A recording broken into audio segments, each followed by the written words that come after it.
तो भारत रत्न समारोह, 4 विभूतियों को भारत रत्न से सम्मानित किया गया है और लाल कृष्ण आडवाणी को उनकी उम्र को देखते हुए उनके घर पर जाकर के भारत रत्न से सम्मानित किया जाएगा।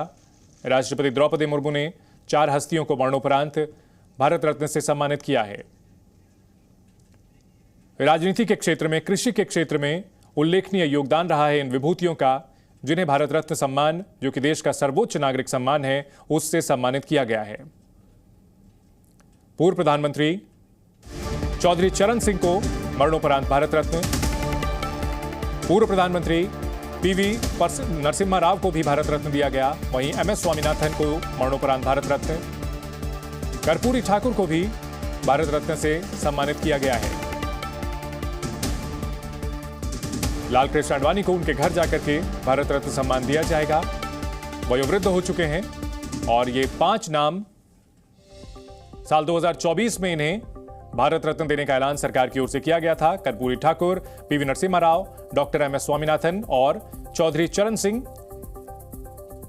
इन्हें मरणोपरांत सम्मान दिया गया, जबकि लाल कृष्ण आडवाणी को उनके घर जाकर के भारत रत्न सम्मान से सम्मानित किया जाएगा। चौधरी चरण सिंह देश के 5वें प्रधानमंत्री, मशहूर किसान नेता, देश में राजनीति की एक नई शुरुआत उन्होंने की। जो कृषक समाज था उन्हें राजनीति के मुख्य पटल पर लाए। मोरारजी देसाई के बाद कांग्रेस के समर्थन से प्रधानमंत्री बने, हालांकि उनका कार्यकाल ज्यादा लंबा नहीं रहा।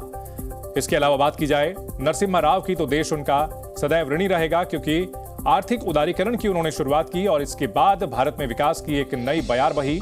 देश आर्थिक संकट से निकला, विकासशील देश बना और राजनीति के चाणक्य की पहचान अल्पमत की सरकार थी जो उन्होंने 5 साल चलाई। आंध्र प्रदेश के मुख्यमंत्री के अलावा केंद्र सरकार में मंत्री भी रहे। नरसिम्हा राव 18 भाषाओं के जानकार, बेहद विद्वान नेता की उनकी छवि थी। भारत रत्न से उन्हें सम्मानित किया गया है और नरसिम्हा राव को भारत रत्न के साथ देश ने उनको याद किया है। भारत रत्न कर्पूरी ठाकुर 1970 से 1972 तक बिहार के मुख्यमंत्री रहे, बिहार के डिप्टी सीएम और शिक्षा मंत्री भी रहे। पिछड़ों की लड़ाई लगातार लड़ते रहे। 1942 में गांधी जी के असहयोग आंदोलन से जुड़े थे। काफी कम उम्र में ही समाजवादी आंदोलन का चेहरा बने और बाद में बिहार के मुख्यमंत्री पद तक का सफर उन्होंने तय किया। कट्टर ईमानदार नेता की छवि उनकी रही। सोशलिस्ट पार्टी से पहली बार एमएलए बने थे। पिछड़ों के उत्थान के लिए कई कदम उन्होंने उठाए। भारत रत्न एमएस स्वामीनाथन, किसानों के मसीहा के तौर पर उनकी पहचान थी। एमएसपी पर किसानों के हित में फॉर्मूला दिया। खेती के क्षेत्र में हरित क्रांति के जनक माने जाते हैं एमएस स्वामीनाथन। धान की फसल को उन्होंने बढ़ावा दिया और इस वजह से कृषि के क्षेत्र में भारत आत्मनिर्भर होने की दिशा में आगे अगर बढ़ पाया तो इसमें एमएस स्वामीनाथन की अहम भूमिका मानी जाती है। उन्होंने देश को भुखमरी से मुक्ति दिलाई। इससे पहले उन्हें पद्मश्री, पद्म भूषण और पद्म विभूषण से सम्मानित किया गया और अब देश का सर्वोच्च नागरिक सम्मान भारत रत्न भी एमएस स्वामीनाथन को दिया गया।